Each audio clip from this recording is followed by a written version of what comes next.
Frères et sœurs, le Ramadan approche à grands pas et le thème de notre khutbah est « Comment vas-tu accueillir le Ramadan ?» Comment vas-tu accueillir le Ramadan? Nous sommes aux portes du mois béni du Ramadan.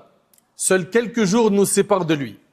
Et nous demandons à Allah Tabaraka wa Ta'ala de nous faire vivre jusqu'à Ramadan et de l'accepter de notre part, de faire de nous des pieux. Le Ramadan est un mois immense, un mois béni. Allah Tabaraka wa Ta'ala y a prescrit de jeûner ces jours et la prière nocturne selon ce qui est possible de ces nuits. Allah Ta'ala a distingué ce mois par une nuit qui vaut mieux que 1000 mois. Celui qui jeûne le Ramadan et en accomplit les prières nocturnes avec foi et en espérant la récompense verra ses péchés passés pardonnés. Et j'aimerais, avant l'entrée du mois de Ramadan, m'adresser ainsi qu'à vous des conseils précieux qui sortent de mon cœur et je demande à Allah subhanahu wa ta'ala qu'il trouve une place dans votre cœur. Le premier conseil, toi qui veux bien accueillir le Ramadan, c'est fais le bilan avec ton âme et repens-toi vite avant d'accueillir ce noble invité. Repens-toi mon cher frère, repens-toi ma chère sœur de tous les péchés qui ont épuisé ton cœur. Reviens vers Allah subhanahu wa ta'ala. Toi qui es chargé de fautes, regrette, repens-toi. Et le repentir sincère a des conditions. Un, que tu regrettes les péchés que tu as faits, que tu t'en détaches et que tu sois déterminé à ne plus les refaire.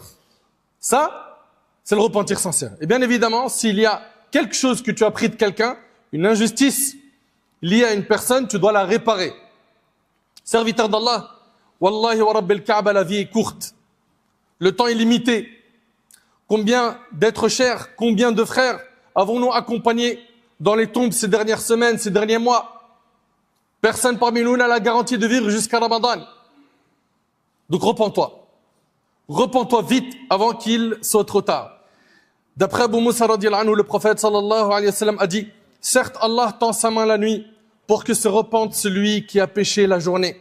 Et il tend sa main la journée pour que se repente celui qui a péché la nuit jusqu'à ce que le soleil se lève de son coucher, rapporté par l'imam Muslim. C'est-à-dire jusqu'à ce qu'Allah autorise le début des grands signes de l'heure. Et parmi eux figure le lever du soleil depuis l'Occident.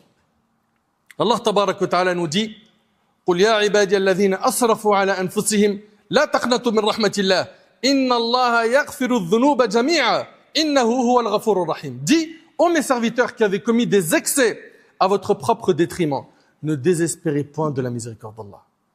Peu importe le nombre de tes péchés, ne désespère pas. Ne te dis pas, c'est fini pour moi, il n'y a plus rien à gratter. Non. Allah nous dit, ô mes serviteurs qui avez commis des excès à votre propre détriment, ne désespérez point de la miséricorde d'Allah, car Allah pardonne tous les péchés, il est le pardonneur, le miséricordieux.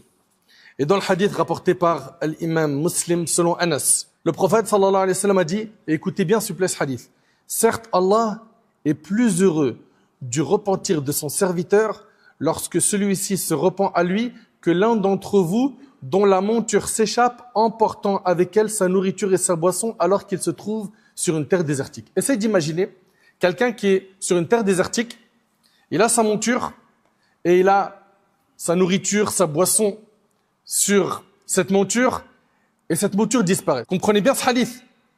Ce qui lui permettait ici de tenir dans ce voyage, c'était ses provisions et cette monture. Il les a perdues et il est dans le désert.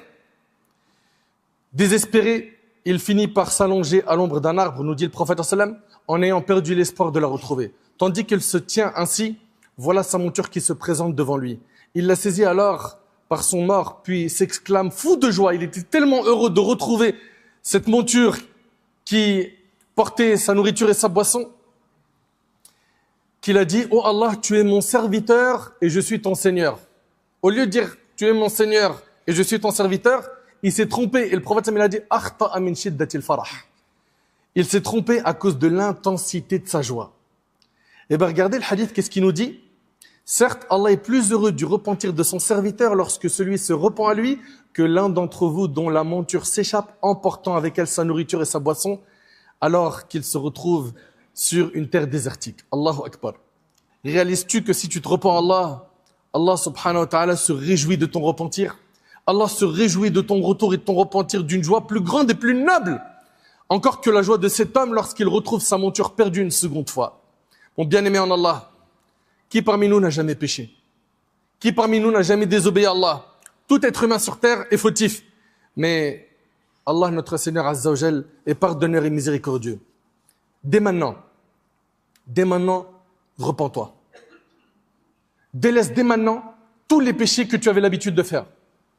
Tous les péchés que tu avais l'habitude de faire, mais y une croix. Anas radiallahu anhu rapporte avoir entendu le messager d'Allah sallallahu alayhi wa sallam dire Allah le Très-Haut dit, c'est un hadith qudsi, c'est le hadith de Anas. Allah dit ô fils d'Adam, tant que tu m'invoques et que tu places tes espoirs en moi, je te pardonnerai ce qui s'est produit de toi sans me soucier du nombre de tes péchés. Allahu Akbar. Wallahi al-azim, ce hadith, il donne espoir. Il donne espoir. Ô fils d'Adam, tant que tu m'invoques, dit Allah, et que tu places tes espoirs en moi, je te pardonnerai ce qui s'est produit de toi sans me soucier du nombre de tes péchés. N'est-ce pas une bonne nouvelle? Dans la suite du hadith, ô fils d'Adam, si tes péchés ont atteint les nuages du ciel et que tu me demandes pardon, je te pardonnerai sans me soucier. Ô fils d'Adam, dit Allah, pour finir dans le hadith, si tu viens à ma rencontre avec la contenance de la terre comme péché, sans rien m'associer, je t'apporterai sa contenance en absolution. Allahu Akbar. Le premier point que j'avais à traiter avec vous, c'était l'importance du repentir sincère. Du repentir sincère pour Allah subhanahu wa ta'ala. Deuxième point, place dès maintenant plusieurs bonnes intentions que tu prépares dès maintenant pour Ramadan. C'est-à-dire que dès maintenant, j'ai l'intention de me rendre souvent à la mosquée, de lire le Coran. Je vais préparer un budget pour les sadaqas, les aumônes. Prépare l'intention dès maintenant de faire toutes ces bonnes actions. Dès maintenant. Si tu meurs avant Ramadan, tu auras la récompense de toutes ces actions. Pourquoi? Parce que le prophète nous a enseigné que les actions ne valent que par leurs intentions. Prépare dès maintenant plusieurs bonnes intentions. Donc le repentir sincère, la préparation de plusieurs bonnes intentions. 3, attention à ne pas te priver pendant Ramadan de la miséricorde du tout miséricordieux. Ça veut dire quoi? Fais le nécessaire pendant ce Ramadan pour t'exposer à la miséricorde d'Allah, au pardon d'Allah tabarak wa ta'ala. Le véritable perdant est celui qui traverse le mois de Ramadan sans obtenir la miséricorde du miséricordieux Azza wa Jal. Dans le hadith rapporté par Tabarani, et ses rapporteurs sont dignes de confiance, d'après Ubad ibn Samit radiyallahu anhu, le prophète sallam disait lorsque Ramadan arrivait, le Ramadan est venu à vous, un mois de bénédiction. Allah vous couvre de sa grâce durant ce mois. Il y fait descendre la miséricorde, efface les péchés, exauce les invocations et observe votre compétition dans le bien. Et il se vante de vous auprès des anges. C'est énormément mérite. Le Ramadan est venu à vous, un mois de bénédiction. Allah vous couvre de sa grâce durant ce mois. Il y fait descendre la miséricorde, efface les péchés, exauce les invocations et observe votre compétition dans le bien. Elle sera en autre compétition pendant Ramadan. Dans celui qui fait le plus de live, futile, pour occuper les musulmans. Ils sont là sur TikTok à nous annoncer ce Ramadan là, vous inquiétez pas, tous les soirs live.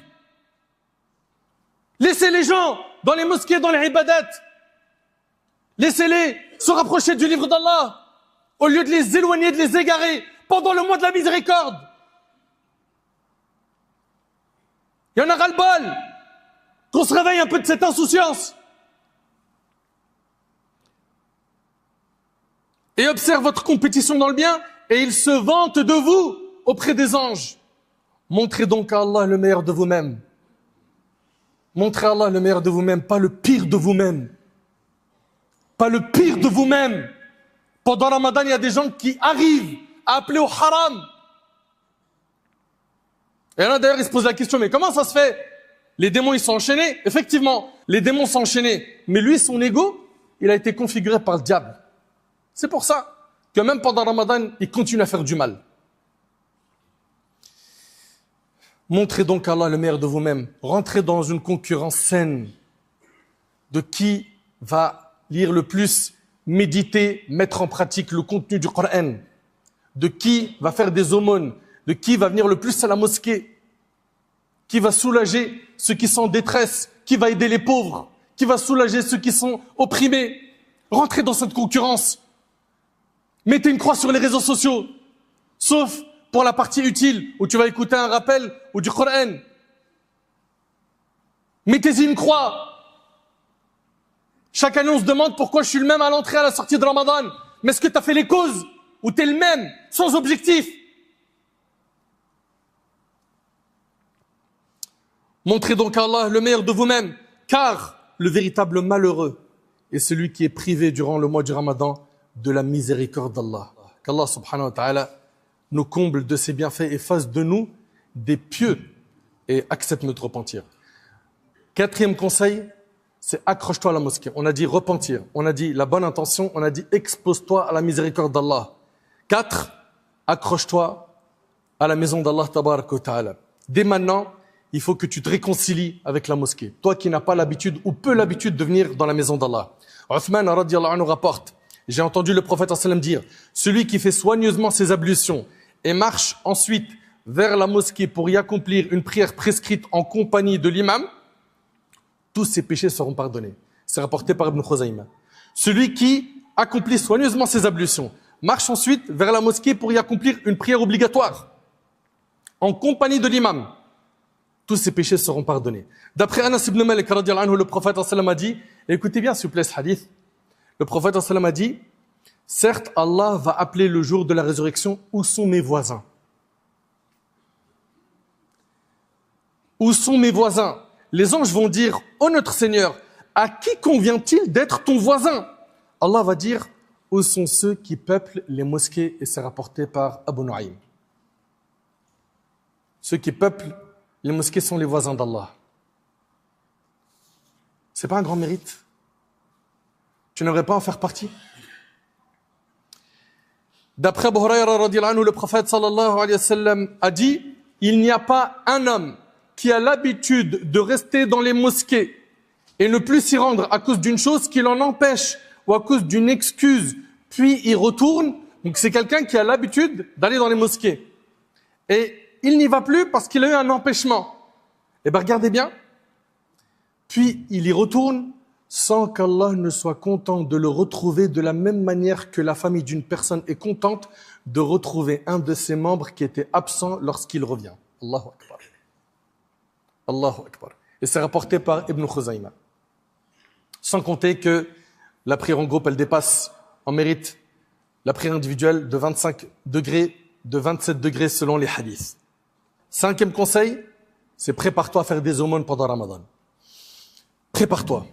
Ce mois-là, tu ne dois pas y être avare. Et tu vas être sollicité dans les mosquées, dehors, sur Internet, les messages que tu reçois avec des cagnottes, etc. Fais ce que tu peux pour donner un peu là où tu peux, voire beaucoup, selon tes moyens. D'après Abu Hurayra radiyallahu anhu, le prophète sallallahu alayhi wa sallam a dit, il n'y a pas un jour où les adorateurs se réveillent le matin sans que 2 anges descendent. L'un d'eux dit, oh Allah, donne une compensation à celui qui dépense. Donc il y a un ange tous les matins qui fait une dua pour qu'Allah compense celui qui a dépensé fisabilillah. Et l'autre ange dit, oh Allah, donne la ruine à celui qui ne dépense pas. Allahu Akbar. Celui qui est avare. Et c'est rapporté par l'imam Muslim. Ibn Mas'ud radiyallahu anhu rapporte que le prophète sallam a dit, et suivez bien ce hadith, le prophète sallam a dit, lequel d'entre vous préfère les biens de son héritier à ses propres biens? Qui parmi vous ici préfère les biens qu'il va laisser à ses héritiers à ses propres biens? Les gens répondirent, ô messager d'Allah, personne d'entre nous ne préfère les biens de son héritier. C'est-à-dire, on préfère tous l'argent qu'on a, qui est à nous, plus que ce qu'on va laisser aux héritiers. Et là, j'attire votre attention sur ce que va enseigner le prophète sallam. Il leur a dit, ces biens sont certes ceux qu'il a dépensés. Tes biens à toi, qui t'appartiennent, c'est ceux que tu as dépensés. Ceux-là, tu les as épargnés auprès d'Allah. Ceux-là, ils sont à toi. Ceux-là, tu les retrouveras le jour du jugement. Et il a dit, et les biens de ses héritiers sont ceux qu'il a mis de côté. Parce qu'il suffit que tu meurs, ça part pour les héritiers. Donc finalement, ton argent, ce qui t'appartient réellement, c'est ce que tu as dépensé. Et ce que tu as gardé, tout ce que tu as mis de côté, ce que tu as épargné, il suffit que tu meurs, ça part pour les héritiers. Et n'aie pas peur pour ta subsistance. N'aie pas peur pour ta subsistance, Allah Azza wa Jal est Ar-Razzaq. Et c'est lui qui donne à toutes ses créatures. Mon cher frère, ma chère sœur, pendant ce mois, fais attention à ton temps. Fais attention à ton temps, c'est ton capital, ce que tu as de plus cher. En fait, c'est que tu comprennes que on nous a dit le temps c'est de l'argent. Non, le temps c'est soit paradis ou enfer. Le temps c'est soit tu vas pouvoir bi'idhnillah tabaraka ta'ala te retrouver fil jannah ou tu seras parmi les perdants wal iyadhu billah le jour du jugement. Donc fais attention à ton temps. Vous savez, Al-Fudayl ibn Iyad, rahimahullah, ce grand savant, il a rencontré un homme. Et Al-Fudayl, ce savant, dit à cet homme, Kam umruk? Il lui dit, quel âge tu as? Il lui dit, j'ai 60 ans. Al-Fudayl lui a dit, ça fait 60 ans que tu es en train de te diriger vers Allah, tu es bientôt arrivé. L'homme, en entendant cela, il a dit, Inna lillahi wa inna ilayhi raji'un, c'est-à-dire nous appartenons à Allah et c'est envers lui que nous retournerons. Al-Fudayl lui a dit, oh mon frère, est-ce que tu connais le sens de ce que tu viens de prononcer? Il lui a dit oui. Il lui a dit, je sais que je suis un serviteur d'Allah et que je vais retourner vers lui. Al-Fudayl lui a dit, mon frère, quiconque sait qu'il appartient à Allah et qu'il va revenir vers lui, doit garder en tête qu'il sera un jour debout et questionné auprès de sa majesté. Et quiconque sait qu'il sera debout devant Allah questionné, qu'il prépare les réponses à ces questions dès maintenant. L'homme, en entendant cela, a pleuré. Et il a dit à Al-Fudayl, et qu'est-ce que je dois faire aujourd'hui? Il lui a dit, c'est facile. Il lui a dit, dis-moi qu'Allah te fasse miséricorde. Il lui a dit, que tu craignes Allah dans ce qui te reste à vivre, Allah te pardonnera tes péchés passés et tes péchés futurs. Et ça, c'est un message que j'ai à m'adresser ainsi qu'à vous. Craignons Allah subhanahu wa ta'ala sur ce qui nous reste à vivre. Afin qu'Allah nous pardonne nos péchés passés et nos péchés futurs. Allah tabaraka wa ta'ala nous dit, وَيَوْمَ نُسَيِّرُ الْجِبَالِ وَتَرَى الْأَرْضَ بَارِزَةً وَحَشَرْنَاهُمْ فَلَمْ نُغَادِرْ مِنْهُمْ أَحَدًا وَعُرِضُوا عَلَى رَبِّكَ صَفًّا لَقَدْ جِئْتُمُونَ كَمَا خَلَقْنَاكُمْ أَوَّلَ مَرَّةٍ بَلْ زَعَمْتُمْ أَنْ لَنْ نَجْعَلَ لَكُمْ مَوْعِدًا وَوُضِعَ الْكِتَابُ فَتَرَى الْمُجْرِمِينَ مُشْفِقِينَ مِمَّا فِيهِ وَيَقُولُونَ يَا وَيْلَتَنَا ما لهذا الكتاب لا يغادر صغيرة ولا كبيرة إلا أحصاها ووجدوا ما عملوا حاضرا ولا يظلم ربك أحدا. Mentionne le jour où nous mettrons les montagnes en mouvement et où on verra la terre totalement aplanie. Nous rassemblerons les hommes sans en omettre aucun. Aucun homme sera oublié pour le jour du jugement. Ils seront présentés en rang devant ton Seigneur et on leur dira, vous voilà venus à nous tels que nous vous avons créés la première fois. Pourtant, vous prétendiez que nous ne vous fixerions pas de rendez-vous. On déposera le registre des actes de chacun dans sa main et on verra ceux qui se rendaient coupables de kufr, effrayés par son contenu, dire « Malheur à nous !» Qu'a donc ce livre à n'omettre aucun péché mineur ou majeur sans le mentionner. Dans leur livre, ils trouveront tout. Tout ce qu'ils ont accompli leur sera exposé. Ton Seigneur ne lèse personne. Mes chers frères, mes chères sœurs, on ne sait pas si on va vivre jusqu'à Ramadan ou pas. On l'espère. Et on implore Allah tabaraka wa ta'ala de nous accorder de vivre jusqu'à ce mois béni.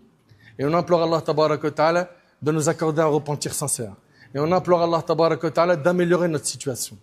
Dès maintenant, on se prépare. Dès maintenant, on se repent. On fixe des bonnes intentions. On s'expose à la miséricorde d'Allah tabaraka wa ta'ala pendant ce mois béni. On prend la décision d'avoir une relation étroite avec la mosquée, avec le livre d'Allah, qui, comme dans un hadith, il intercédera en la faveur de celui qui lui a donné beaucoup de temps, comme nous l'a enseigné notre bien-aimé alayhi salatu wassalam. On va mettre tout de suite le paquet dans les résolutions, dans le fait de nous améliorer, de nous fixer des objectifs et d'aider ceux qui sont autour de nous à atteindre les mêmes objectifs afin qu'on puisse, avec notre fréquentation et surtout notre entourage proche, la famille, vivre un mois de piété, qu'Allah tabaraka wa ta'ala nous accorde la piété, la véracité dans les paroles et les actions.